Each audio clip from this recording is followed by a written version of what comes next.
مارکہ حق میں سری نگر سے بھٹنڈا تک دشمن کو ذلت امیز سبق سکھایا۔ سربراہ پاک فضائیہ Islamabad air chief marshal Zaheer Ahmed Babar Sidhu کا کہنا ہے کہ مارکہ حق میں پاک فضائیہ نے دشمن کو سری نگر سے بھٹنڈا تک سبق سکھایا۔ مارکہ حق کی کامیابی 1 سال مکمل ہونے پر ایئر ہیڈ کوارٹرز میں تقریب سے خطاب کرتے ہوئے سربراہ پاک فضائیہ air chief marshal Zaheer Ahmed Babar Sidhu کا کہنا تھا، پہلگام فالس فلیگ کے بعد بھارت نے پاکستان پر بے بنیاد الزام لگایا۔ پاکستان نے بھارت کو غیر جانبدار تحقیقات کی پیشکش کی۔ بھارت نے پاکستان کی پیشکش کے باوجود جارحیت کی۔ پاک فضائیہ نے بھارتی جارحیت کا بھرپور اور منہ توڑ جواب دیا۔ بھارت کے ایئر ڈیفنس سسٹم کو شدید نقصان پہنچایا۔ ان کا مزید کہنا تھا، پاک فضائیہ نے دشمن کو دندان شکست دینے میں اہم کردار ادا کیا۔ قومی دفاع میں پاک فضائیہ کا کردار تاریخی ہے۔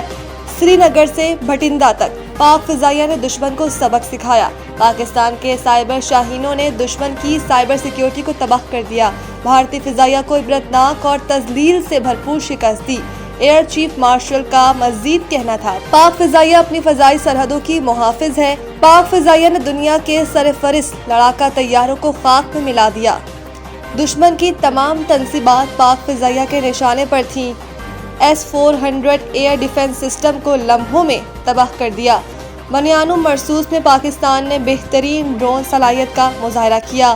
پاکستان نے فضائیہ، الیکٹرانک اور سائبر وارفیئر میں دشمن کو دھول چٹائی۔ ایران جوہری پروگرام جاری نہ رکھنے پر آمادہ ہو گیا، صدر ٹرمپ کا دعویٰ۔ صدر ٹرمپ نے اوول آفس میں میڈیا سے گفتگو کرتے ہوئے کہا کہ ایران اب شدت سے ڈیل چاہتا ہے۔ یہ بہت آسان ہے، بس ایران کے پاس ایٹمی ہتھیار نہ ہو۔ ایران کی فضائیہ اور نیوی کو تباہ کر دیا گیا ہے۔ صدر ٹرمپ نے کہا کہ ایران کے میزائل اور ریڈار ختم کر دیے گئے۔ ایران کے رہنما مارے جا چکے، ہم جیت چکے ہیں۔ ہم ایران سے وہ حاصل کریں گے جو چاہیے۔ گزشتہ 24 گھنٹے میں ایران کے ساتھ مثبت بات چیت ہوئی۔ امریکی صدر کا مزید کہنا تھا کہ اب یہ ممکن ہے کہ ایران کے ساتھ ڈیل ہو جائے۔ پہلے بھی ایران کے ساتھ اچھی بات ہوئی تھی، لیکن بعد میں وہ بھول گئے۔ ایران کی پہلی اور دوسری لیول کی قیادت ماری جا چکی۔ یہ رجیم چینج ہے۔ ان کا کہنا تھا کہ بات بالکل سیدھی اور صاف ہے، ایران کے پاس ایٹمی ہتھیار نہیں ہو سکتے۔ ایران سے متعلق ہم اچھی پوزیشن میں ہیں، حالات ٹھیک ہیں۔ رپورٹ میں بتایا گیا کہ امریکی صدر نے یہ اندیا بھی دیا کہ مذاکرات کے ذریعے حل نکالنے کے لیے امریکی میڈیا میں زیر گردش 30 دن کی مہلت کی رپورٹ قابل ترمیم ہے اور کبھی کوئی ڈیڈ لائن نہیں ہوتی۔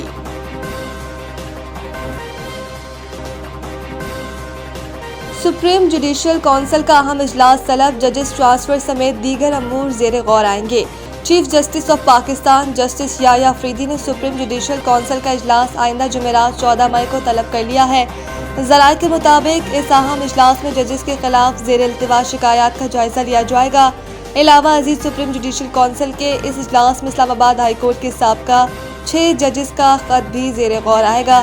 واضح رہے کہ اسلام آباد ہائی کورٹ کے ججز کے ٹرانسفر سے متعلق جوڈیشل کمیشن کے گزشتہ اجلاس سے قبل اہم پیش رفت سامنے آئی تھی، جس کے مطابق جسٹس بابر ستار نے چیف جسٹس یحییٰ افریدی کے نام بطور سربراہ جوڈیشل کمیشن ایک خط لکھا تھا، جس میں انہوں نے ٹرانسفر کے معاملے پر انہیں ذاتی طور پر سنے جانے کی استدعا کی تھی۔ ذرائع کے مطابق جسٹس بابر ستار نے اپنے خط میں موقف اختیار کیا تھا کہ آئین کے آرٹیکل 200 کے تحت ٹرانسفر کے معاملے پر فیصلہ کرنے سے قبل کمیشن کے اجلاس میں انہیں سنا جائے۔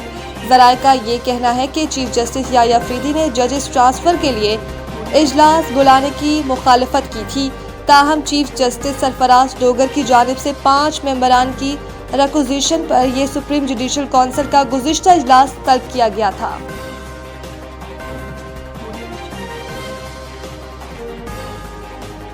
وزیر اعظم شہباز شریف ایک روزہ دورے پر گلگت بلتستان پہنچ گئے۔ گلگت پہنچنے پر گورنر سید مہدی شاہ اور نگران وزیر اعلیٰ جسٹس ریٹائرڈ یار محمد نے وزیر اعظم شہباز شریف کا پرتپاک استقبال کیا۔ وفاقی وزراء احسن اقبال، سردار اویس احمد خان لغاری، عطا اللہ طاہر، انجینئر امیر مقام عبدالعلیم خان، ڈاکٹر خالد مقبول صدیقی، مشیر وزیر اعظم رانا ثناء اللہ اور معاون خصوصی طلحہ برقی بھی وزیر اعظم کے ہمراہ ہیں۔ وزیر اعظم کی گورنر گلگت بلتستان سید مہدی شاہ اور نگران وزیر اعلیٰ گلگت بلتستان جسٹس ریٹائرڈ یار محمد سے علیحدہ ملاقات ہوئی۔